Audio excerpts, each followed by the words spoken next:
because my topic is post-COVID-19 challenges for civil engineers. The time is very different. And on this occasion, I would like to talk on four major aspects.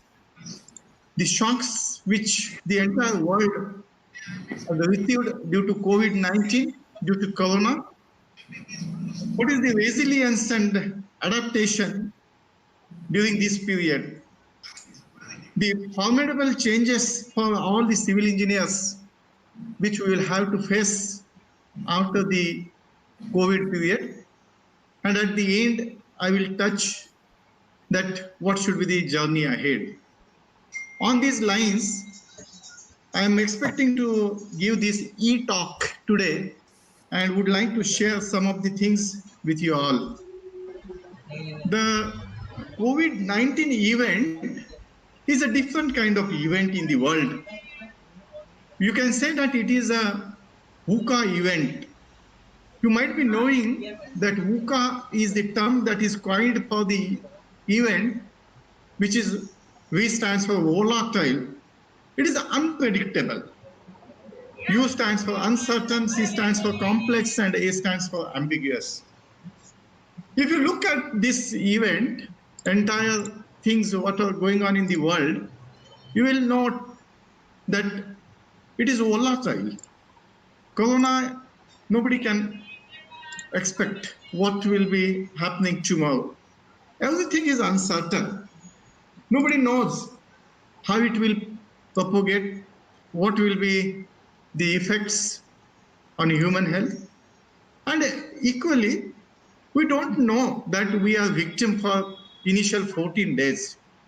It is only after some period we come to know, yeah, we are victim.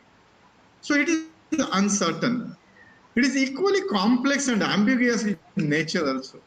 And that is why, if we look at the total entire shock of the COVID throughout the world, I would like to give you the summary of this entire shock. Yesterday at 8 p.m., this is the base of this. By the time today we are starting with this presentation, I am sure that thousands of addition would have happened in this number. Worldwide, in 110 countries, this has spread. And total population of about 70 lakh and 32,000 plus has been affected by this. This is probably the only incidence in the history of world that so big population has been affected. And that has not only affected the population, it has resulted into the deaths worldwide. More than 4 lakh deaths has happened due to Corona. India is also not exception to get victimized due to Corona. We have in all 34 states it's spread, and more than 2 lakh population of India has suffered with this event. As a result of which in India itself, more than 6,000, the figure is touching to 7,000 now, people are died. This is the first shock of this VUCA event, which is volatile, uncertain, complex, and ambiguous in the nature. But the overall shocks are not limited to the depth. They are on different aspects, on different fronts. There are financial shocks, there are psychological shocks, there are social shocks, there are medical shocks. I will not talk on political shocks also, because we are enjoying that also. But I'm concerned at the end, what is the technological shock to all of us as civil engineers? If before reaching to technological shock due to Corona, if I touch the other aspects of psychology, finance, health, and society, it is interesting to know on the front of psychology, this has resulted into number of different aspects. The first aspect that many people, they are under depression due to long lockup. This lockdown all over the world has created the ever not felt aloneness, as a result of which many people they have gone in depression. Many of them they have breakups. All these young couples we are reading in the newspaper that they are having some issues, problems due to this aloneness, due to this lockdown period. Some of those who were very sensitive and couldn't realize this shock, couldn't digest this shock, they have committed the suicide. There are some people who are the victims of the anxiety, and very strangely, after the long gap in many houses, in many homes, first time it has happened that all are together due to COVID. And as a result of which, there are many quarrels going on in the homes, which have been resulted into divorce also. So these are the psychological shocks which the entire world is realizing during this long lockdown period. And we are reading all those news, and daily we are taking note of these shocks. So as far as migration is concerned, first time in history of India it has happened that after 1947, after the partition, this is the largest population that has migrated within the country. About 37% people, they have migrated from one state to another state, from one town to another town. And this has created many problems. This huge migration is going to affect the civil engineering a lot during post-corona period, which we are going to talk today. This shock is not only due to migration, but the way that migration has happened. You might have witnessed all these pictures, might be in the newspapers or might be in the TV screen, that lakhs of people, they gathered outside the railway station, outside the bus stations, and there was big problem. The social distancing was one of the criteria advocated all the time to all these media, but we couldn't follow that. And as a result of which, this migration might have created now thousands of ambassadors of the corona who will be now taking the corona with them. In near future, we may get some of the shocks due to this migration also. The migration was not only through the vehicles, not only through the railway. Thousands of people, they prefer to walk. They went along with their younger ones, their older ones. Thousands of kilometers were traveled first time in the history of India. Might be after Dandi March of Mahatma Gandhi in this mode. We have seen so many cases. We know this young girl, Jyoti, a 15-year girl. She took her father from Delhi to Darbhanga, traveling all the way 1200 kilometers on the bicycle. He was injured and girl was helpless. She couldn't help other than providing the bicycle journey to him. This is something very horrible happened in this country. The railways, you can see what was the scene inside the bogie. The thousands of people who were walking all the way, following the railway tracks, they were tired in the night. Some of them in Maharashtra, they slept on the railway track. They were not knowing about their future. 16 were crushed. And these are the horrible scenes, pictures which we witnessed. See the rotis and chapatis there. See the things, dead bodies and all were carried. This was the first shock of the migration to the entire country. But to see the, when I was thinking about the migration of the people over the railway tracks, I was astonished to note what a great wisdom the people of this country they have. We know we are all civil engineers and engineers. We know that what is the costlier mode of transportation. If we take 100 kilometers road between two destinations, and if we take 100 kilometers railway track between two destinations, a railway track is the costlier solution. Because it is the costlier solution, always we engineers will prefer the optimization. So in other words, to join 100 kilometers in minimum cost all the time to achieve the optimization, we will be selecting the shortest route. And that is the reason that a railway track will be the shortest route to join two cities, two towns, two destinations. See the wisdom of the people, and that was the reason why they traveled all the way from the railway track.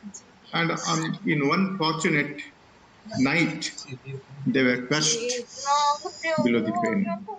This is a great shock to all of us. There are some different shocks this country has witnessed on the front of economy and sociology. Maharashtra government lost 2,800 plus crore they missed due to the shutdown of the shops, wine shops. This was another story of this country. India is a different combination. It's a very magical country. On one front, people were suffering due to one issue. On another front, another group of people, they were suffering with the another issue. Liquor shops were shut down, and that's why the revenue was lost. This is the another side of the same coin. And our people, when the shops were opened, we have witnessed this scene also. You can see there are some white squares, gone the social distancing. People were so after the wine and liquor. You can see in these another photographs, the lines were of kilometers in length, so many kilometers. People were so desperate. India is the country of this magic. We have witnessed this as a shock of COVID-19. And as a result of which, you can notice the another thing. On day 2 after the shops were opened, there was a record break sale of the liquor to the tune of 62 crore in one day. A single day, the liquor and beer and all these drinks were sold, giving 62 crore rupees to the state. These are also the shocks through which we are going.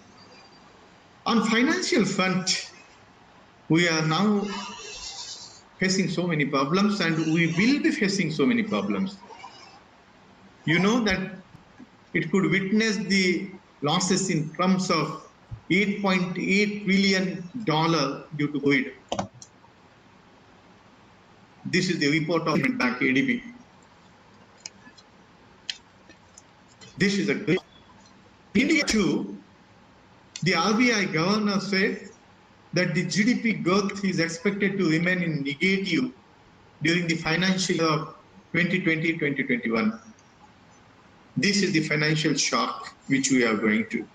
Apart from all these statistics, the fraud, the scam, the website hacking, the online crime on the fronts of ATMs and money and banks, that is the another story which this country is now witnessing.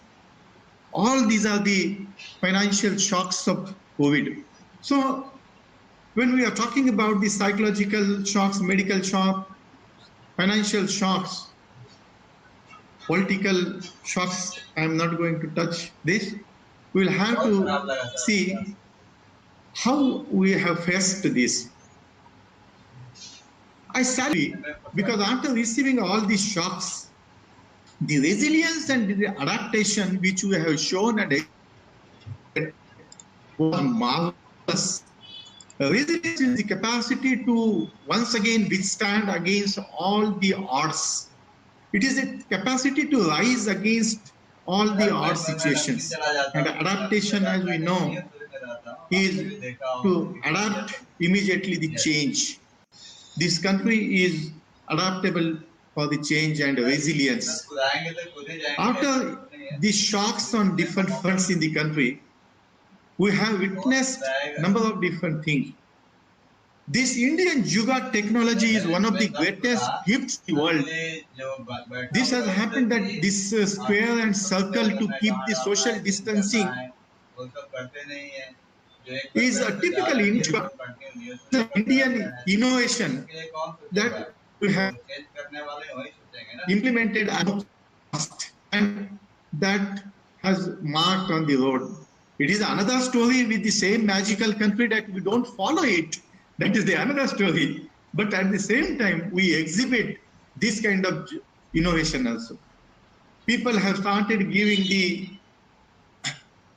tolls, the bills in this way. The social distancing has happened on the front of every aspects of the life. But I salute some of the Jugaad technologies which the world has experienced. This picture you are seeing that the milkman is giving the milk by keeping the social distance. Many of you might have seen this photograph on the WhatsApp also. That this is a great low-cost technology ever invented in the world. Salute to this other person which you are seeing, that considering the number of patients when our medical services were lagging behind, this fellow has got his bike into a mobile ambulance, and this fellow has sent 5,000 people from his town to the hospital. But the great that was, the world has witnessed it, that the Indian railway coaches were converted into ICUs at such a low cost. This has happened first time. This is a resilience. This is adaptation. Thanks to Corona, Corona has taught us this thing. This is one farmer from the Nasik. He directly, fully indigenous,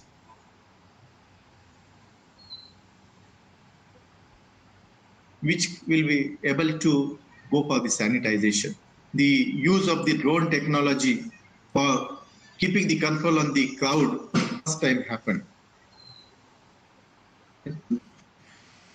This is the another thing which we should salute this great country. Only when it was asked to put the mask, we came up with so many innovations. You can see the different designs have come. The third picture which you are seeing of this girl,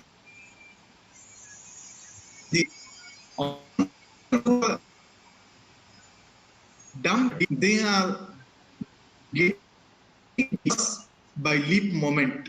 After the mask, there was a problem for these people.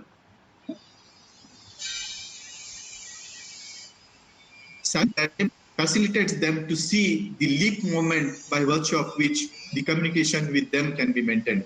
You can see the colorful masks. Our sense of beauty and all these things we have maintained during these shocks also. This is a resilience. This is adaptation. And there are some funny things which you can see here that has made the people to relax. These are the different ways to cope up with the shocks. These are the different ways to make yourself relax. Salute to this country, and Corona has taught us to go for this thing. The resilience has converted into number of invention. These tunnels, sanitization tunnels were invented. The technology with the ordinary pumps to achieve the sanitization for the entire road, it was developed. And within a week or so, our innovative people, they have created these new designs which were foot operated, so to avoid the touch of the hands for the sanitization system. It is in country another extreme end that all the migrants who were about to enter in that city, they all were sanitized by means of these medicine jets. These are the things that we have adapted during this period. But salute to those social workers of this country. During this migration, they have provided the food, they have provided the water to lakhs of people. More than 50 lakh people, they migrated from one location to the another location. And that was, they all were served with the delicious food by the social workers.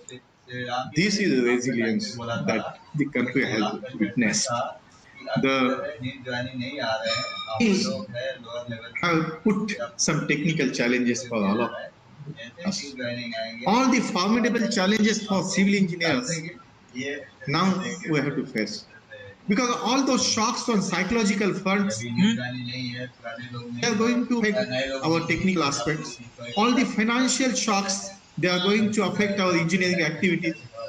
All the medical aspects, medical shocks, they are also going to affect the industry, civil engineering industry. How to cope up with all those shocks? We have tried to find out through the resilience and adaptation the local level technologies. But when we are considering the industry as a whole, we will have to think on these shocks and the strategic planning for all these shocks. What should be our way ahead? That also will be decided based on understanding these challenges for the civil engineers. As we know that civil engineering is one of the biggest industry, ranking second in India after the agriculture. The infrastructure industry in India is one of the biggest industry. In 2019, last year itself, its share was to the tune of 2.7 lakh crore in Indian rupees, and with the growth rate of 5.6%. The union budget, which was presented this year only, in 2020-21, the transport infrastructure sector was allocated with the amount of 1.69 trillion Indian rupees. But these are the small figures. If you take the glance for next 5 years, these figures will show the significant contribution of infrastructure and in civil engineering in the country development. India plans to spend more than 105 trillion Indian rupees on its infrastructure in next 5 years. This huge amount will tell us what is the role of civil engineering in entire country. What are the challenges which we as civil engineers we are going to face? The first challenge due to this migration will be now in future. I don't think that next 6 months the things will be streamlined. And what is the guarantee? As we were talking about the VUCA event, in future, this is very ambiguous. Corona is very complex phenomena. In future, I don't think that this will end forever. It will be coming up in the form of again and again break up and break out. And therefore, we cannot depend on the labors all the time in future. It's high time to go for automation. The digital ecosystem is required to be developed in country. That will be our second challenge. We will have to plan our cities and towns with all the technology, advanced technology, to make them smart city and smart town. And why to limit the entire development and smartness to city and town only? India is the country of villages. About 55% population of India is residing in villages. The next challenge, post-COVID challenge for all the civil engineers will be to go for development of these smart villages, providing the urban facilities to rural area is the long form of PUA. This was the initiative taken by, started by late President APJ Abdul Kalam. Let us see all these challenges, how we are going to face them, and how to cope up with this. The first, automation of industry. If we adopt that, if we consider that as a challenge, we will be able to achieve the high efficiency and speed, which will be adding to the GDP. As we know that there is a significant contribution of the industry in GDP, the automation of industry by default will be contributing the high efficiency and speed. As we know that civil engineering is the labor-intensive industry, and if the efficiency of labor, if absence of this labor in lakhs is for a longer duration, that is going to affect the economy of the country. So post-corona rise to economy is possible if we improve the efficiency, if we improve the speed, and this can be achieved only by automation. We know that there are so many different machineries in market, which now hereafter we will have to adopt. The first challenge before all the civil engineers is now to convert this labor-oriented industry into atomized industry. We have now machine which will be doing the plaster.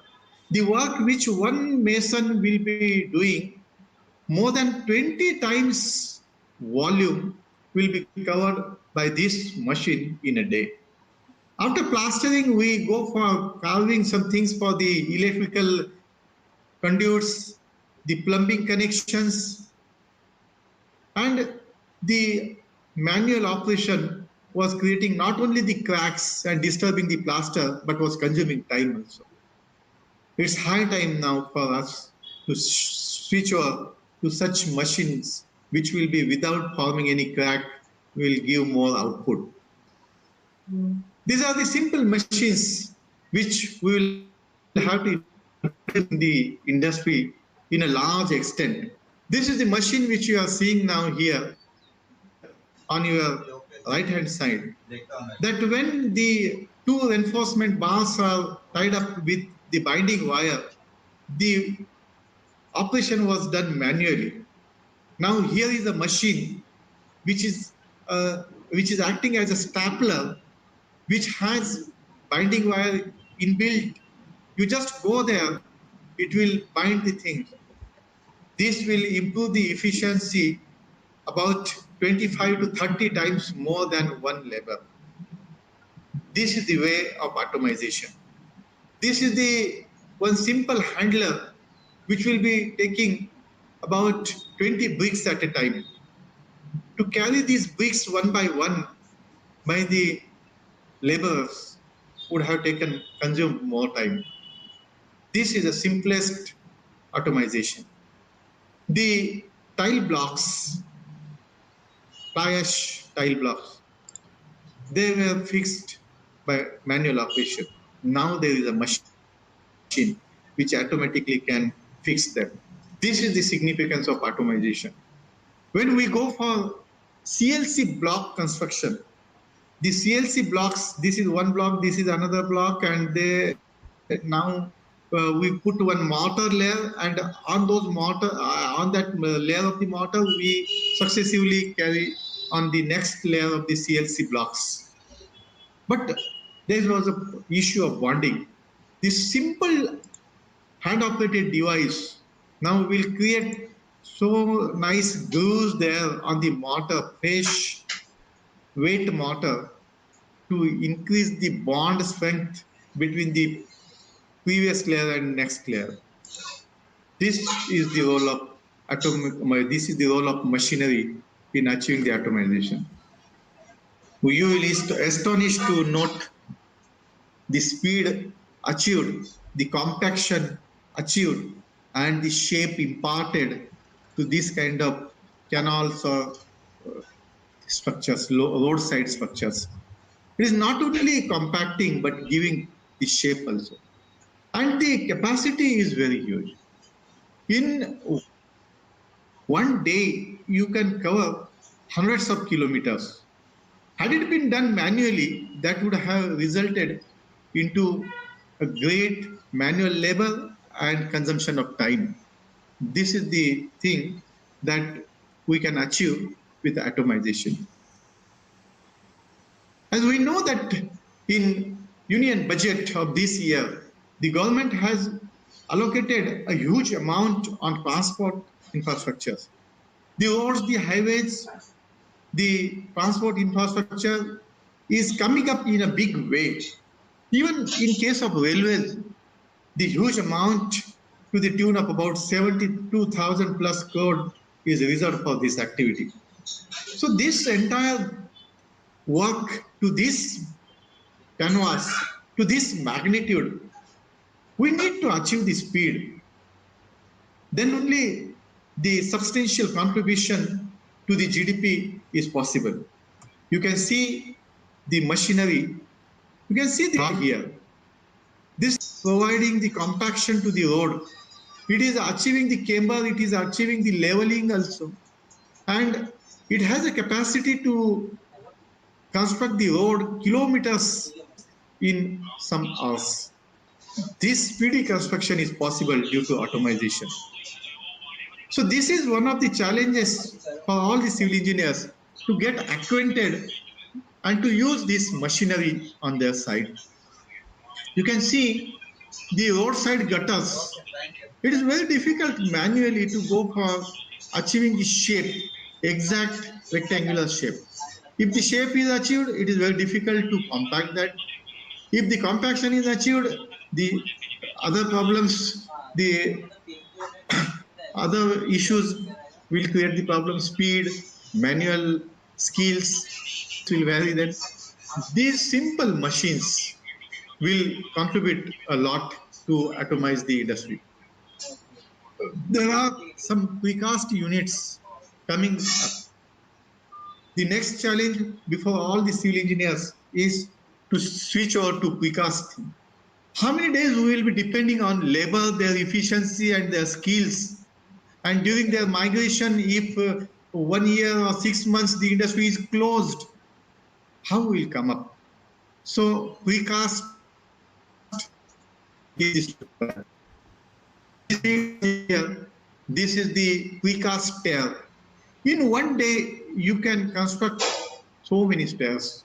Here is the beam and column junction and formwork, which allows you to go for the homogeneous beam column junction. You can similarly go on casting the wall panels. These wall panels can be constructed within a day. They can cured with steam curing or with the temperature curing, and with a very fast speed we can go and achieve the things. These panels which are precast, they can have different kinds of openings on account of the doors, openings on account of the windows, are now ready for use. And these are the buildings which you are seeing at actual site picture, which you are witnessing. made up with the same panels here. So such kind of building we can erect within 8 days. This fast track construction is possible due to precast and atomization only. Moreover, quality and speed both have achieved in this. So automation of the industry is need of the day. You can see there are provisions for the pre-tensioning and post-tensioning aspects also. And you can see here the site which will be giving you the constructions readily available. There are number of blocks, number of machineries that are available. Within 1 hour, more than 200 blocks can be laid to construct the wall. With this kind of technology, I feel the efficiency and speed of the work in the industry, civil engineering. The challenge of civil engineers is to develop the digital ecosystem or the utilities infrastructure. In civil engineering, we have number of large manual. They all are labor oriented.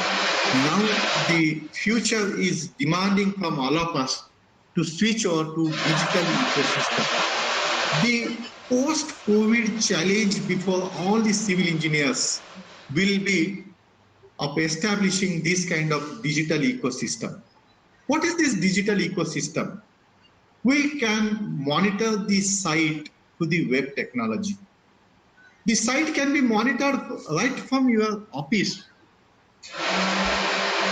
You need not watch it. With all these web tools available, there are softwares available. The softwares like GeoServer, OpenLayers, the Leaflet, QGIS to web, all these are the softwares which are available in the market. Through these softwares, we can monitor the site. Site monitoring does not mean only the supervision. There are so many things associated with the site monitoring. Mobilization of the equipment, from mobilization of the equipment to produce the finished product, all those activities associated with this site monitoring is possible. I here congratulate one of the professors from Mumbai University, from your own university, my good friend Dr. Rajendra Magar from Karsekar Technical Campus. Under his guidance, one very nice AMI project has been achieved. I congratulate that student, Richard, I believe De Silva. De Silva is his name. He has developed this kind of web technology for site monitoring. We should promote such guides. We should promote such students. And this is innovation. He has proved from his dissertation, MA dissertation, he has developed that software. He has monitored his site from his office, and not only the only supervision. Let it be measurement, let it be taking the bills, supervision, mobilization of labor, mobilization of the machinery, everything. This is possible. So the time, the future is now demanding from all of us that we should switch over. Gone the days of conventional civil engineering, labor-oriented civil engineering, less efficient civil engineering. Now we should switch over to such kind of new advanced technology. GIS is one of the very nice tools which we all civil engineers should use. Now with all the advent of the development, we are day by day just making the concrete jungles by virtue of which the perviousness of the ground is seized. Groundwater recharging has been hampered a lot due to construction, due to concrete jungles. If we want to map the urban imperviousness, to map this, GIS is the best tool. Even for mapping the slums, GIS is best tool. Let it be solid waste management, environment impact assessment, flood management, or watershed management. GIS is the best tool. So it covers all the aspects of civil engineering. Civil engineering is a branch which is having 40 different subjects, and GIS could be one of the effective tools on the front of all these 40 subjects. So use of this technology to develop the digital ecosystem in civil engineering will be our next challenge. We all know that building information modeling is coming in a big way in India. The future will be for BIM. The next site monitoring will be achieved through BIM. And already we have started practicing it. In all developed countries, this is already in practice. To develop the digital ecosystem in civil engineering, all the civil engineers of this will have to face this challenge of taking the beam ahead. The present situation made all of us with the Zoom, Skype, and Microsoft Teams and their use. This today's online short-term program is conducted on Google Meet only, on YouTube channel only. So these are the new things which have proved very efficient, and that too again with all our adaptation and resilience. India has adapted it very fastly. Within a couple of days, we were acquainted with all these new things. So we can use these tools very effectively hereafter during the post-corona period. Professor Raju, just this is to take the feedback. I am audible? Yes, sir. Yes, sir. Oh, okay. Okay. Everything is going smooth, na? Yes, yes, sir. Yes, sir. I'll continue. Now, artificial intelligence is the new thing which is coming up. It's not the entity of computer engineers.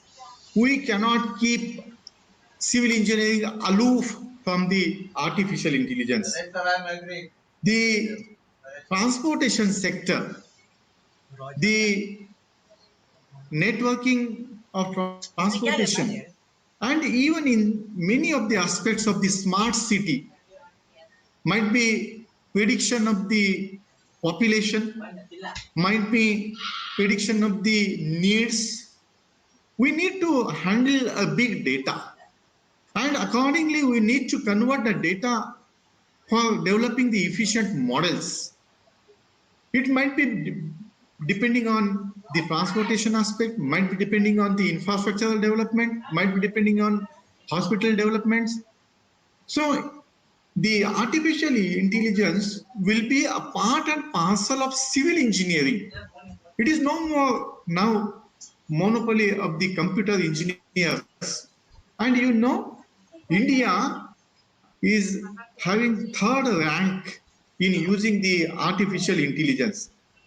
Now, the total contribution of artificial intelligence is also very great in India. You can see the figures, you can see this graph, which will be telling you that the potential of artificial intelligence is very high. And because the industry is one aspect, but because the infrastructure industry, because the civil engineering industry is second largest in India, it is by default the artificial intelligence will be part and parcel of this thing.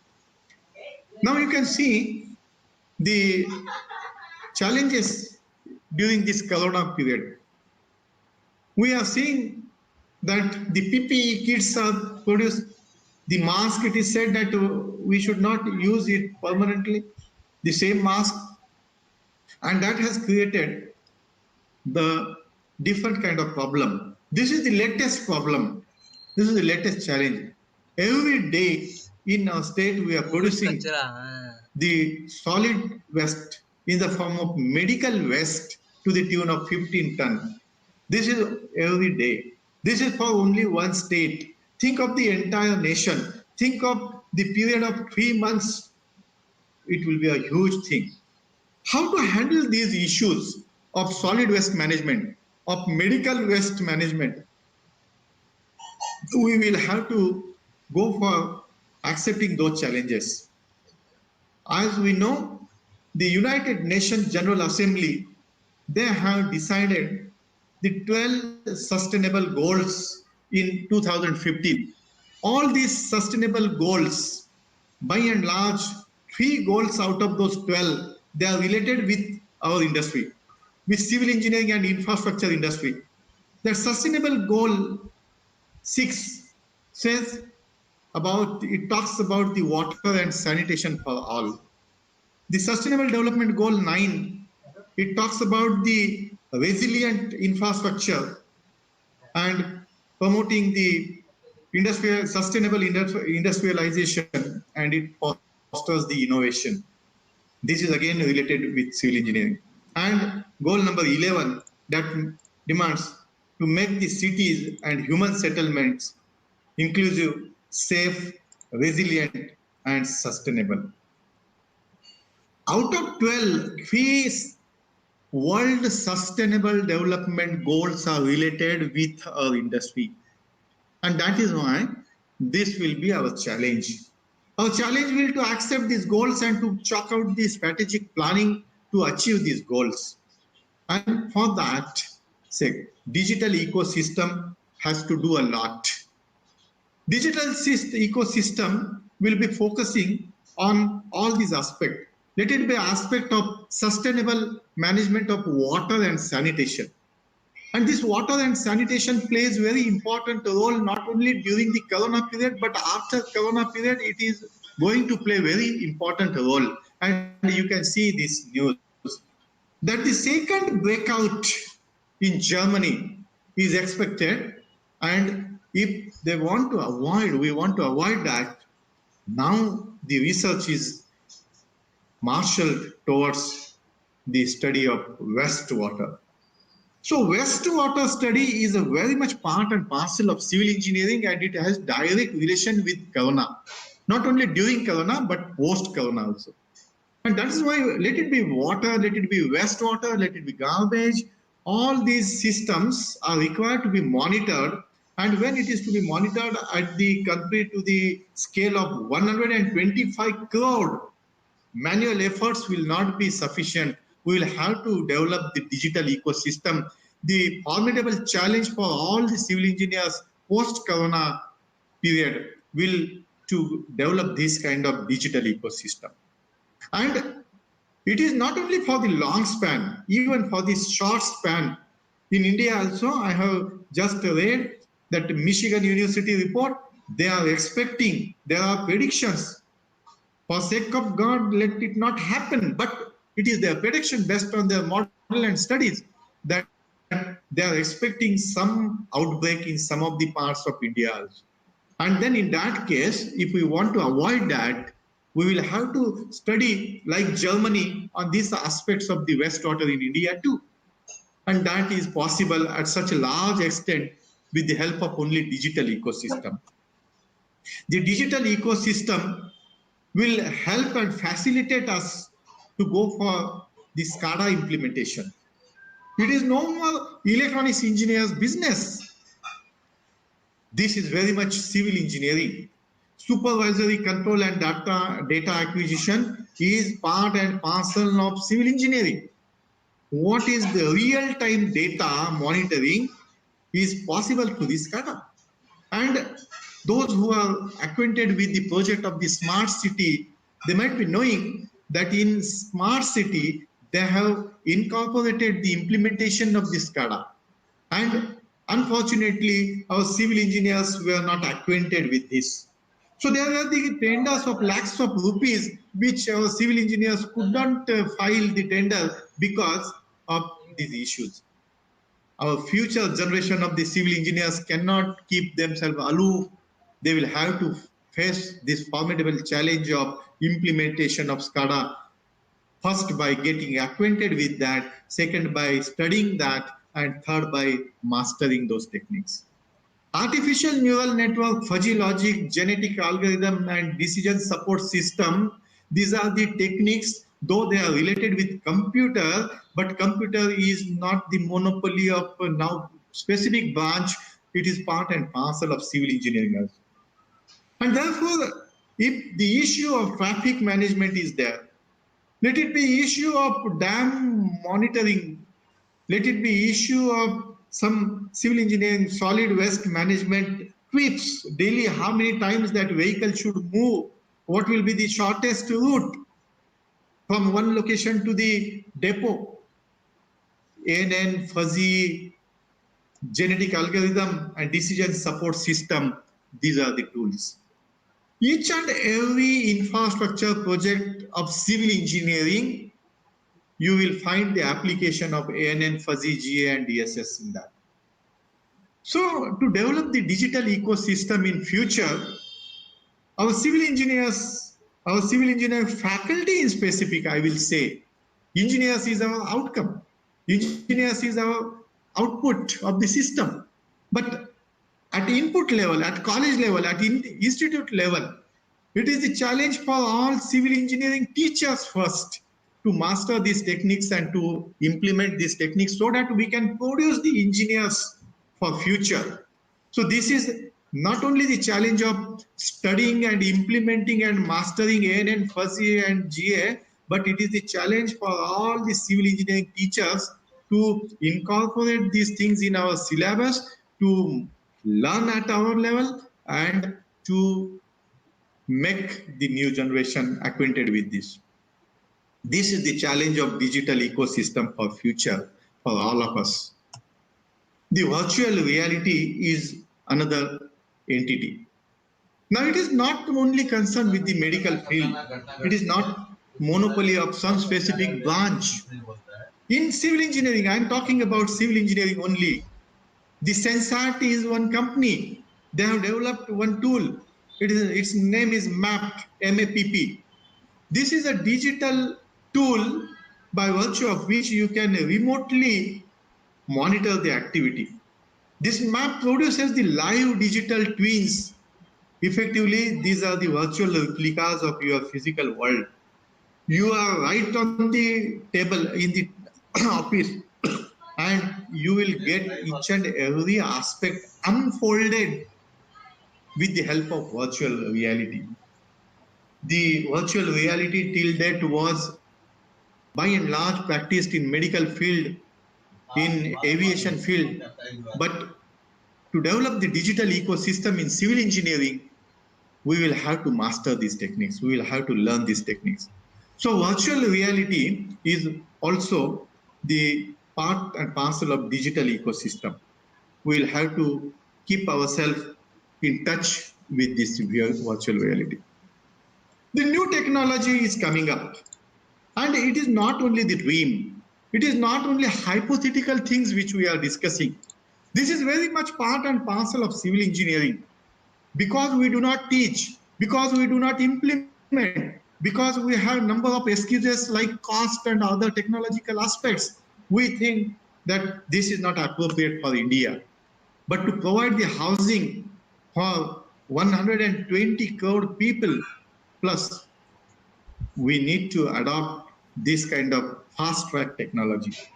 3D printing is the technology which we will have to adopt. A day is not far that we will be away from the 3D printing in civil engineering construction. People have already started it. It's only we neither know it, nor we have included in our syllabus, nor we have taught it to our students. Why can't we give the UG projects and PG projects? Why are engineering colleges, why are students of computer engineering, electronics engineering, and civil engineering form together the interdisciplinary project?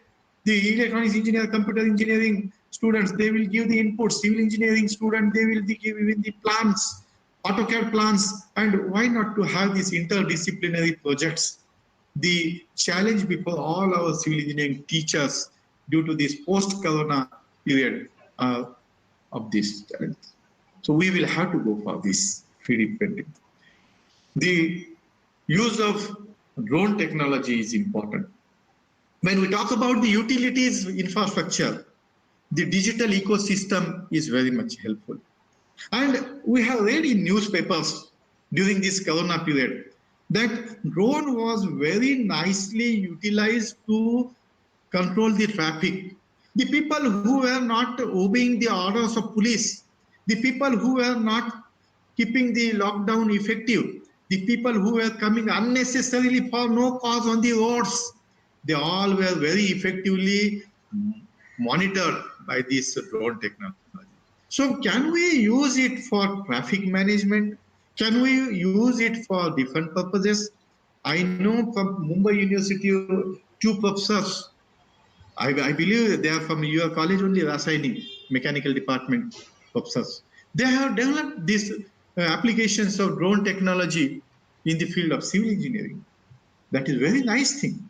So this is our challenge, that how are we going to teach our students the drone technology, application of drone technology in civil engineering, utilities infrastructure?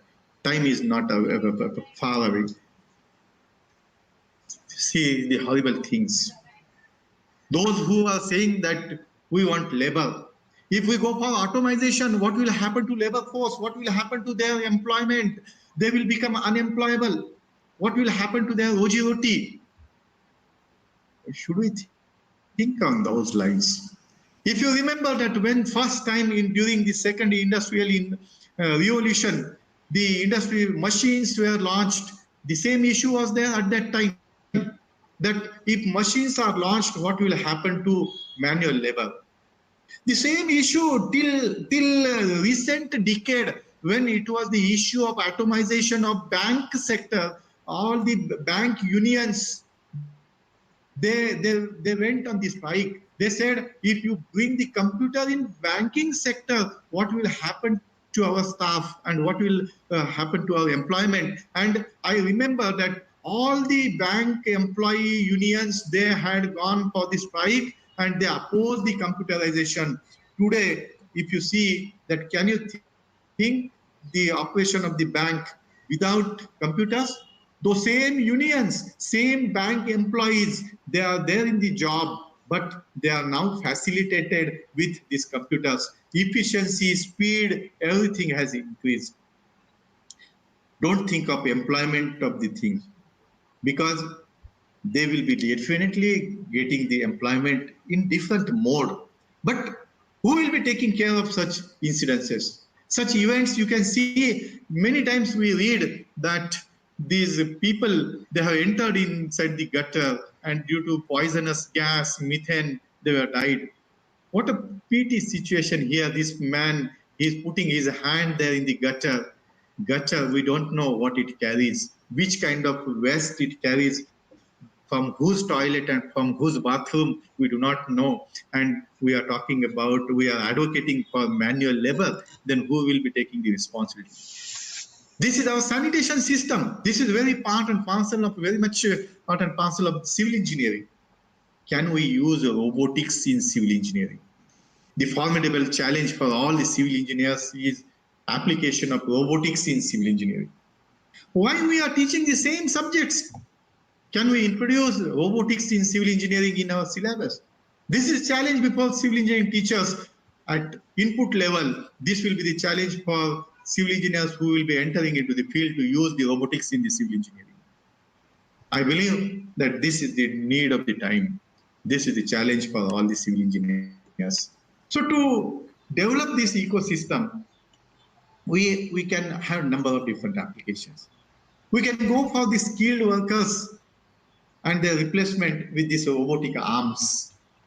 The use of 360-degree cameras to capture the digital images of the sites, we can go for digital ecosystem.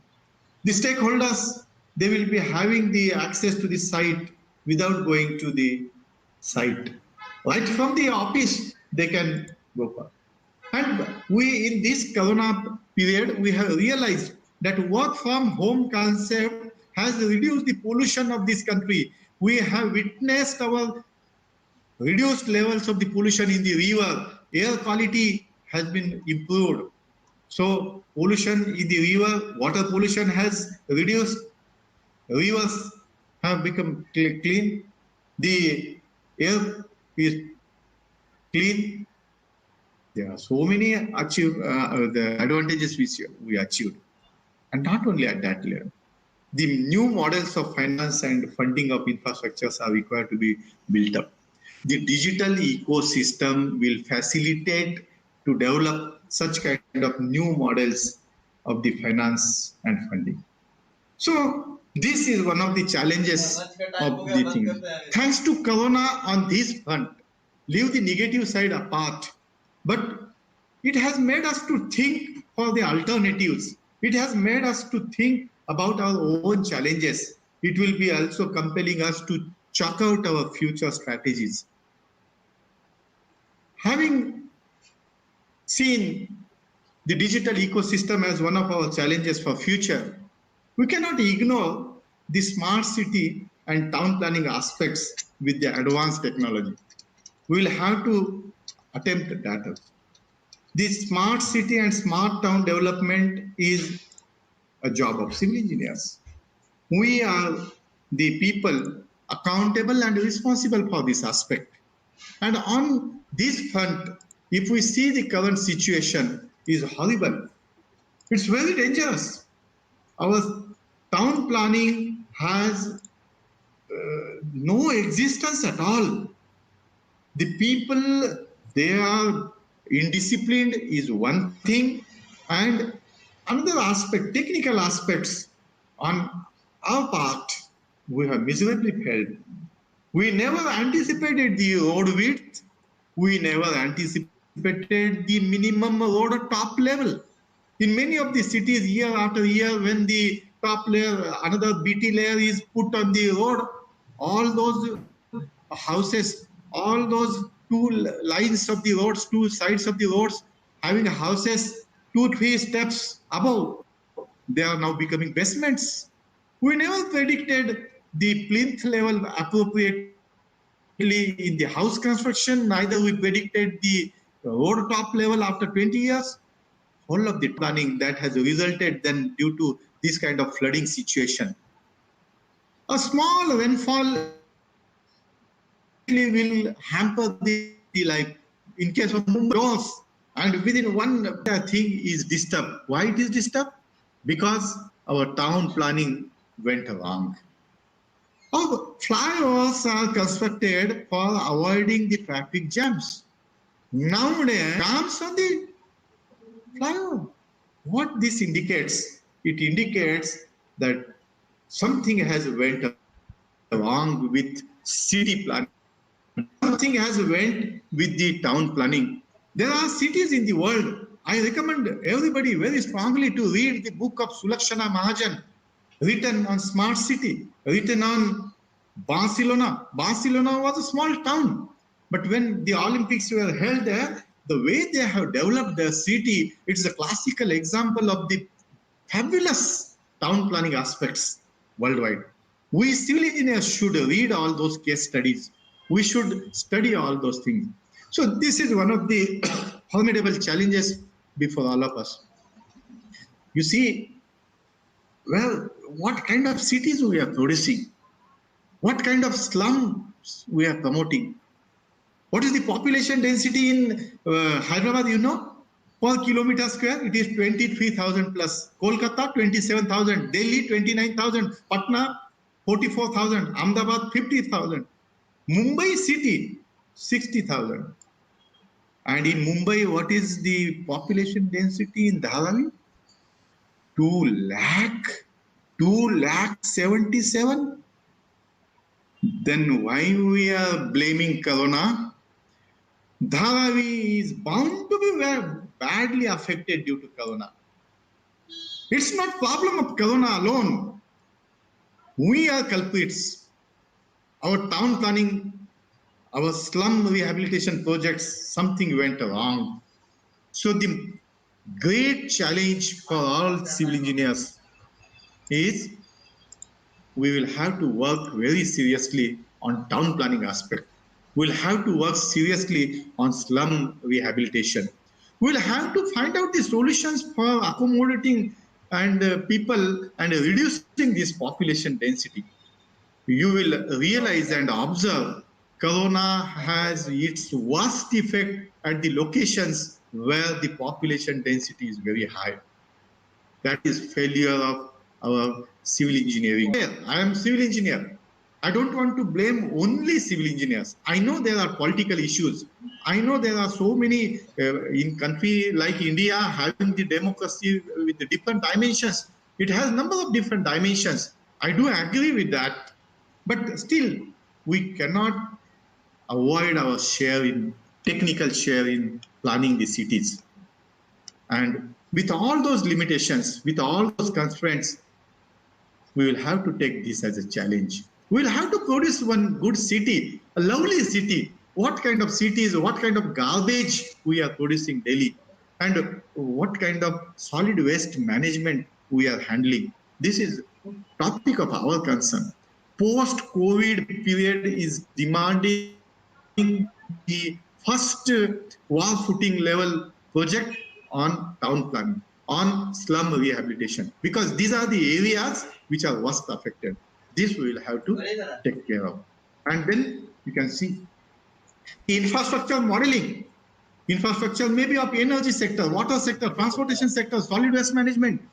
All this modeling for a city is a need of time. We are talking about washing of the hands.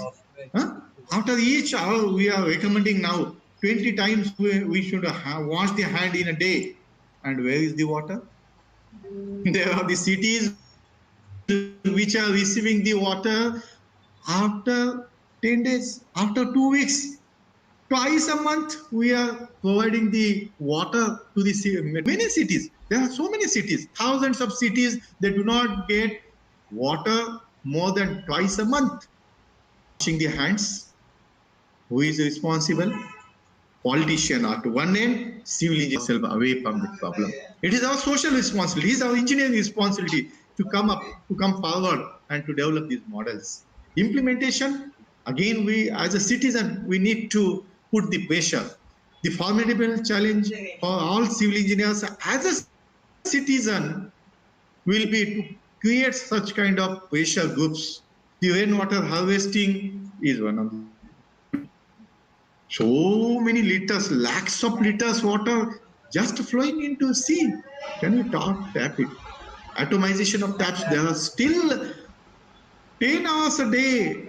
Taps are just wasting the water. There is no lock. There is no tap with lock. Now, during this corona period, we all are witnessing one another phenomenon. That the moment you just make the lockdown a little relaxed, everybody is running towards Sabji Mandi. Everybody is going for these vegetables. All vegetable markets are crowded. There is no significance of social distancing and all. Now, the next challenge before all of us is, can we go for vertical farming in our home? Can we go for hydroponics? Is the branch which is coming up, in which we can take the vegetables, we can take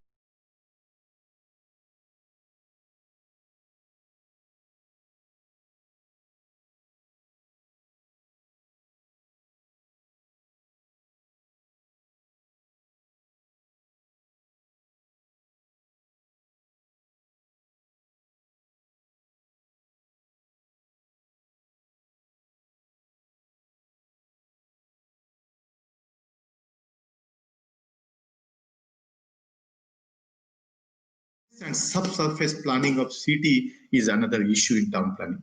We are concentrating only on surface planning. What goes under the road is a horrible thing. Day first, telephone people will come, they will excavate the road, they will close it, they will construct the road. Day two, the municipality people will come, they will excavate the another line, they will put the gutter, there will be some another party will be there. Subsurface planning of the city is a highly ignored portion.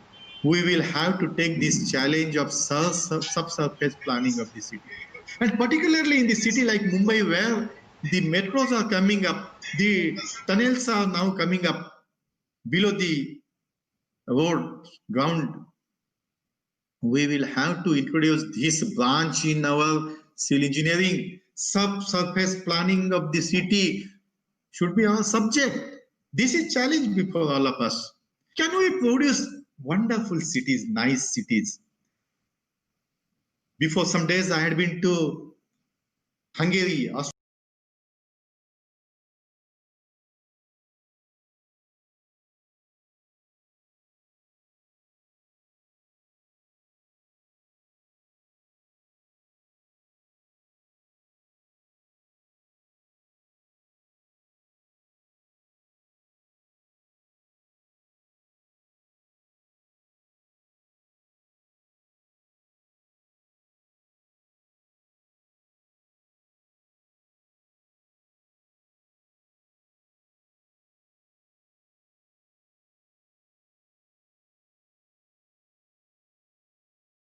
wonderful city. What a nice planning, everything. And can you just imagine this is city, which city? You might be thinking that like Budapest, this is also some city in foreign. This is not city in foreign. This is very much our own Nasik. Such a beautiful. If you show this picture to Nasik person, they will not believe that Nasik could be so beautiful. Thanks to Corona, again, this water pollution in the river has been reduced. The entire thing is clean and good. So it's not that we cannot become clean. It's not that we cannot become beautiful. We can. Only thing our city planning, our town planning should be to the tune of that. And that's why our formidable challenge in future, post-Corona period, will be to go for such kind of infra modeling and surface and subsurface planning of the city. And we can go for such kind of development of the healthcare oriented civil engineering. Till now, we have constructed the homes only and for residential purpose only. Now, post COVID-19 demanding, post that period is demanding the another dimension of civil engineering.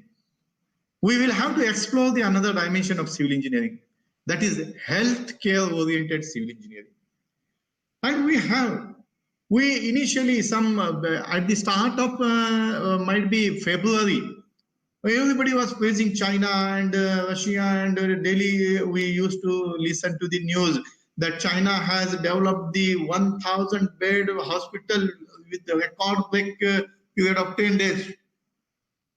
Yes, okay, congratulations for China engineers. But our engineers, we civil engineers in India, we are also equally competent. Within 15 days at Bandra Kurla complex, this is 1,035 bedded hospital we have erected. This kind of fast track technology, which will be catering the needs of healthcare in future post-COVID period, will be the another challenge for all the civil engineers.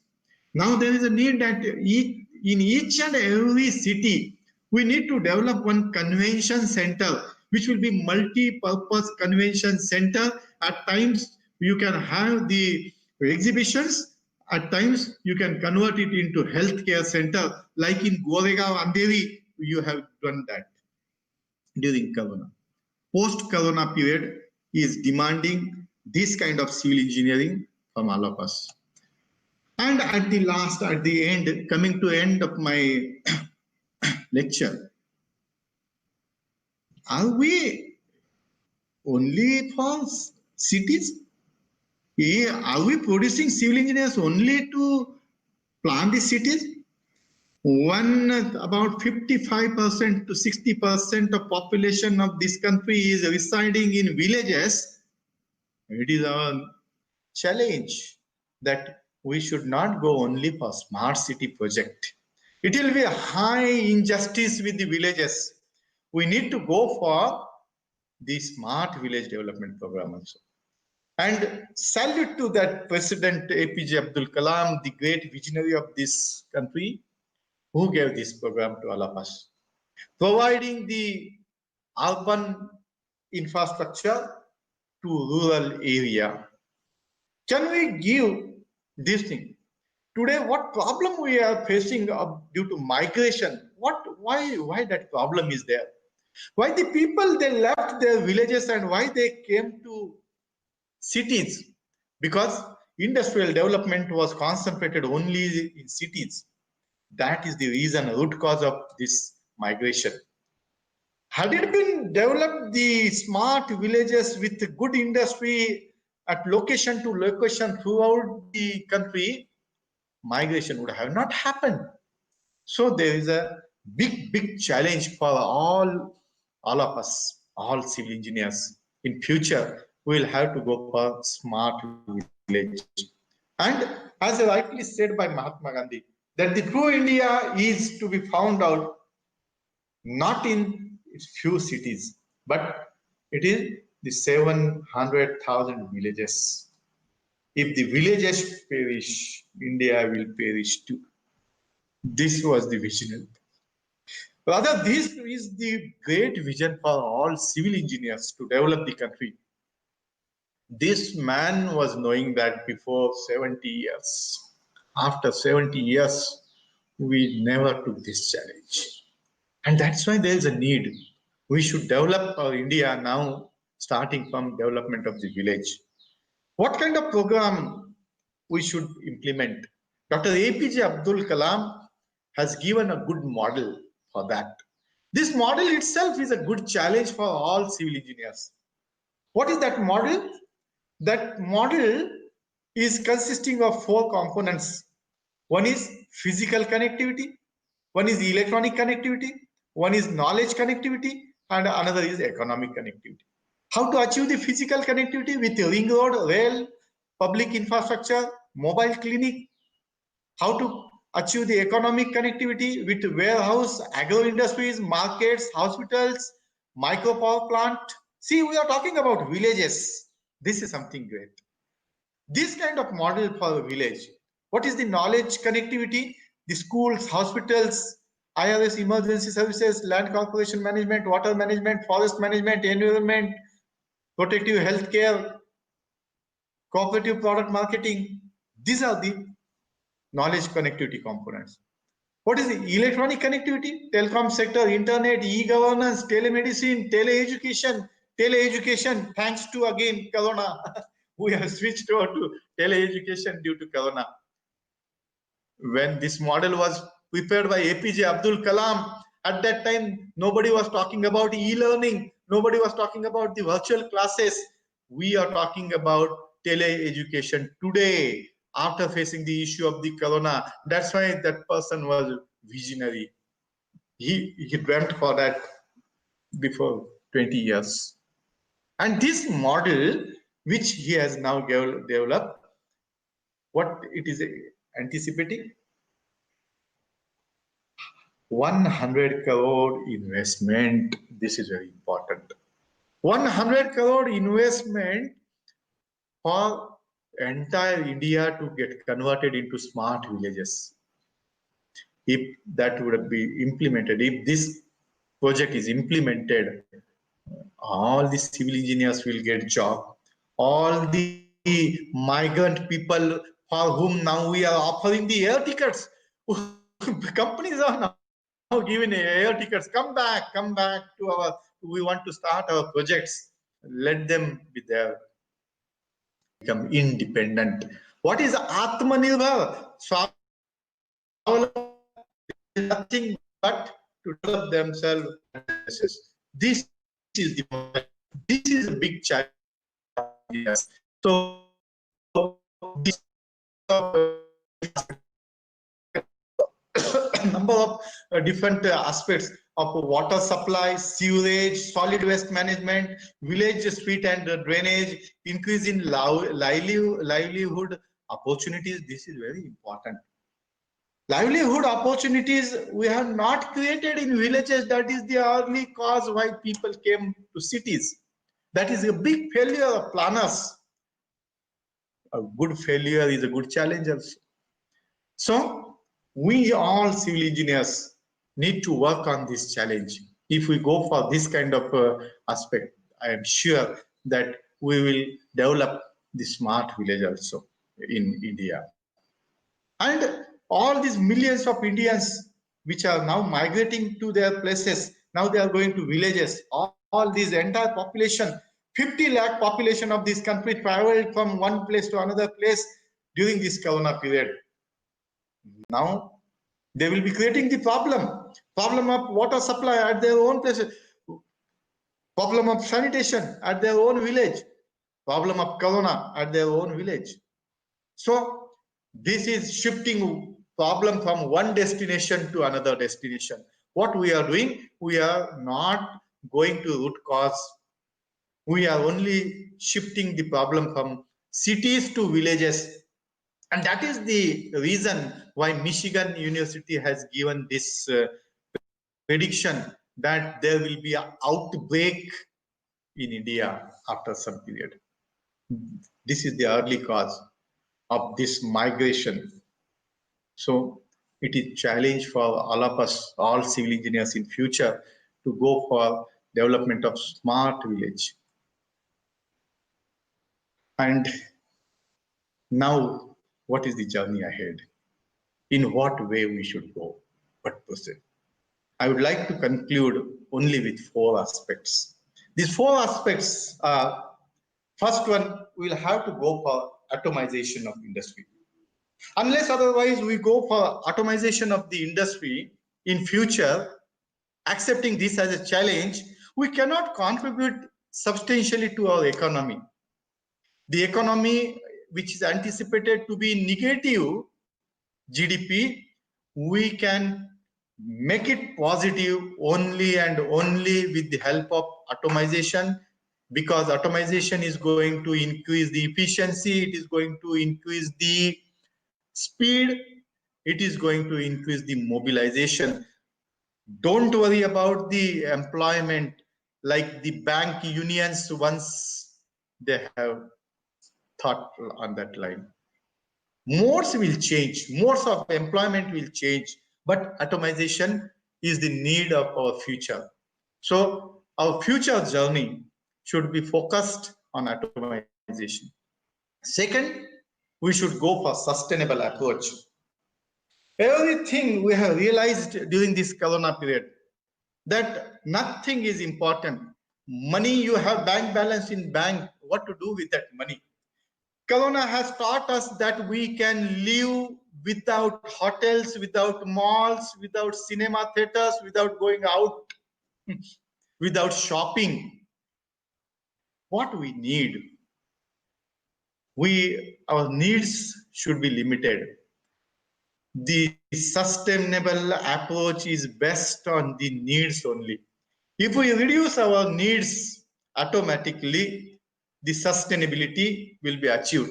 The 12 sustainable development goals given by United Nations, if we want to achieve them, we will have to go for such a development of the infrastructure in civil engineering which will be sustainable. Otherwise, we have already our rivers are already exhausted with our sand. There is no sand, and there is a lot of pollution due to cement industry, and a lot of pollution due to all other aspects. Our rivers are polluted, atmosphere is polluted, air is polluted, water resources are polluted, everything is polluted, society itself is polluted. So if we want to avoid that pollution, we will have to go for sustainable approach. And when we go for sustainable approach, we need not to go for these kind of days. Hope this day will never come in our life that we want the oxygen mask. Of course, Corona has taught us to wear that mask. we are lack of ventilators. We need ventilators. But if we want to ventilators, we want to avoid those ventilators. If we want to ban ventilators from this country, we'll have to develop such a civil engineering infrastructure which will be based on this sustainable approach. This is possible only with innovations. Indians are brilliant people in the world. We are famous worldwide for our Jugaad technology. Had it not been there, that kind of innovation, these railway coaches would have not been converted into emergency hospitals. We have saved crores of rupees due to this innovation. We are innovative people. If we explore creativity of our students through our syllabus, through our behavior, through our projects, through our day-to-day teaching learning activity in the classrooms, and teachers have this challenge to explore this innovation, to explore this creativity, I am sure that this challenge of exploring this capacity potential of the students will make our journey ahead. And the last but not the least, while doing all those things, we should not forget the humanity. The last week's event of killing the elephant by offering the pineapple was one of the biggest cruelty in the world. Are we a good human being? Corona has taught us to become a good human being. Thanks to Corona, that some of the aspects are really compelling us to go and to go deep into our side. If we lose humanity in our engineering, in our innovation, by offering the pineapple to the elephant is also an innovation. But that kind of innovation do we need? If innovation without humanity is there, it is a crime. If the sustainable approach without the humanity is there, it is a crime. Atomization of the industry without humanity is a crime. And that's why the base of entire journey ahead is humanity. Can we become that innocent? See the girl, she doesn't know, she's so innocent that she's offering the water. See the things. This picture is sufficient to explore the meaning of humanity.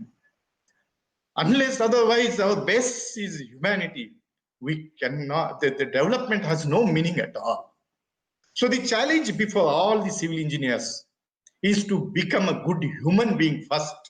If we become good human being, Corona has given this vision to all of us. And that's why, considering all its negative effects aside, we will accept the challenges put by Corona before all of us, in general or in specific, from civil engineering point of view. We can make our journey comfortable if we say go inside.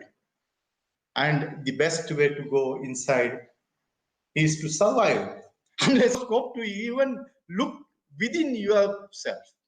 So this is possible. Again, thanks to Corona, it has taught us this aspect, that keep distance, stay safe, make you stay happy. I am very thankful for Pillai College of Engineering to organize and give this opportunity to me for putting before you all the formidable challenges during. Thank you, Lord.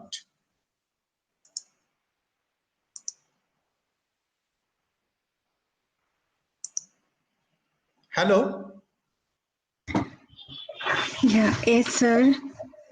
Sir, we have some questions from the participants. Yeah. One Mr. Wasim Akram, he asked, does urban density of particular city impact the COVID-19 spread? Yeah, we have witnessed in Dharavi the cases are highest. In Malegaon, population density is very high. We have witnessed more is the population density means less is the distance available for maintaining the physical or social distancing. So definitely it has a great impact on COVID, now Corona. He's also asking whether the climatic parameter like temperature and humidity reduce the impact of COVID-19? No, I am not expert. Neither I can comment on it with command. But the news initially was that corona cannot sustain in the temperature above 40 degrees or 35 degrees, and everybody in the month of February or March, starting March, everybody was predicting that once summer starts, the temperature will go up and corona issue will be solved. But that has not happened, and that's why the things they are not related with its propagation. Its growth was not related with the temperature. Now days are not far away, but the humidity also. Let us see how it goes. So the days will come near future will tell us what is the situation on that front. But doctor by profession, medical profession, now I am biologist to comment on this. So I am sorry. Yes. So Dr. Neetu Singh is asking, is any adaptation need of time for COVID-19? Sorry, I didn't get the question. Is any adaptation need of the time? What adaptation is required? Adaptation is on different front. If it is on individual front, my last slide told you that keep safe distance, use the mask, wash the hands. This adaptation is at individual level. We are not wearing the mask. If it is at social front, we will have to maintain the distance. So on different fronts, we have adapted. Rather, my second point was the resilience and the adaptation, which I elaborated this point at length. So, and how a digital ecosystem has fight with natural ecosystem in pandemic era? No, they are complementary to each other. They are not working against each other. Rather, digital ecosystem pollution is, see, when I am sitting in my office and monitoring the entire site, I am not to go saved the pollution. I have saved the natural resources. My petrol was saved. My pollution was reduced. My time was saved. So digital ecosystem is not contradicting the natural ecosystem. Rather, it is a complement, good complement to preserve the natural system. And we should develop that kind of digital ecosystem. The digital ecosystem, if at all, by some virtue, if it is contradicting and opposing the natural ecosystem, we don't want that kind of digital ecosystem. We want to develop, we want that kind of digital system, the natural ecosystem. Whatever aspects of the digital ecosystem which I elaborated, they all are complementing the ecosystem. Yes, sir. And from Rupesh Kale, he's asking, machine are available for in fact, I have shown one machine in my one of the slides. The external plaster machines are available, internal plaster machines are available. They are available, and that real life photo I have shown already. If he can contact me on my email, which I showed in last slide. Yeah, I can display that slide if you wish. Raju sir is having my email ID. I can pass on the details of that machine. Yes, sir. AR Corporation has acknowledged their gratitude for sharing their sanitization food pedal system. And yeah, they say, rather I should acknowledge them, but in flow, I was little, you might have experienced, I was little excited on my technical content. So rather I acknowledge thankfully for all the good things they are doing for this nation. And we can say we have a huge opportunity to improve our industry and give better to the society. Yeah, surely. From Yogesh Barde, is automation of industry economical? Economy is such an aspect now. All the time, it has different scales. Had you talked about purchasing one of 80s or 90s, people would have laughed at you. Now it is a common practice. So the cost and all these aspects, they are need dependent. In all the period, all the need, the context will also change, and that's why if at all somebody feels that it is costly initially, over the period, I am sure that it will be saving the time. For example, let's say I invested say 1 lakh, but in returns, if my recovery period is less and if it is giving the profits of 10 lakhs to me, then it is worth spending today.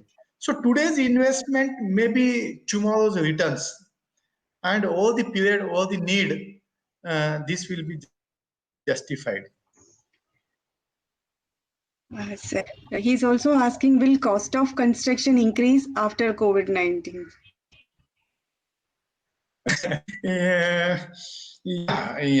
It is likely to be. It is likely to be increased, and the reasons are well known. And why to think only about cost of construction? I am predicting the cost of everything will increase worldwide. Cost of grocery, cost of your shirt, cost of your petrol, diesel, everything is likely to be, and that's why I come again my initial such kind of prediction of cost hike. Optimization is the only solution, and it is the optimization that will help us and facilitate us to cut the cost.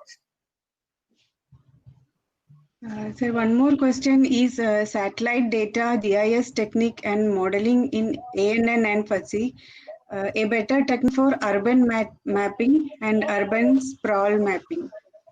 101%, 200%, 1000%. It is being implemented already in many countries. It is even in India also. But many of our civil engineers are not aware of that, and there is a need. This question itself indicates the need to technologies, and it has a great impact. And due to it, the many issues that have happened. The flood forecasting, the rainfall forecasting, the dam monitoring, all these things, they are now dependent on satellite data only. The remote sensing division in our civil engineering, which has many applications in crop planning, in reservoir operation, in canal management, in so many fields of civil engineering, agricultural engineering, they are based on satellite data only. And that's why all these digital technology, and particularly ANN, fuzzy, genetic algorithm, decision support system, they need huge data, and that data is obtained only from satellite. Thank you very much, sir. I think all the questions are answered now. Over to Raju, sir.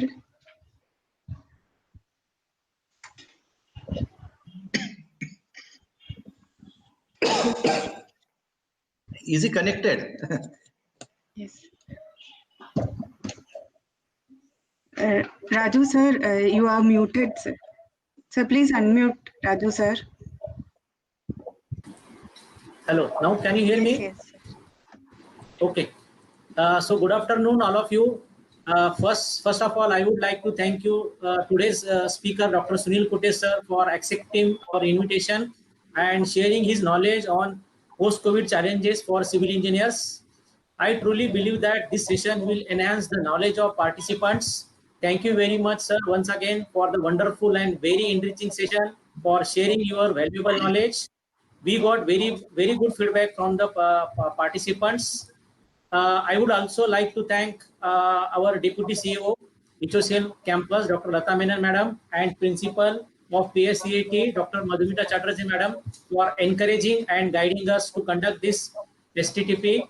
On behalf of Department of Civil Engineering, I would like to thank you all the participants from all over India, from Kashmir to Kanyakumari, and all my dear colleagues, all those participants who have attended today's session. You will get the feedback link through mail in the evening. Thank you once again. Stay home, stay safe.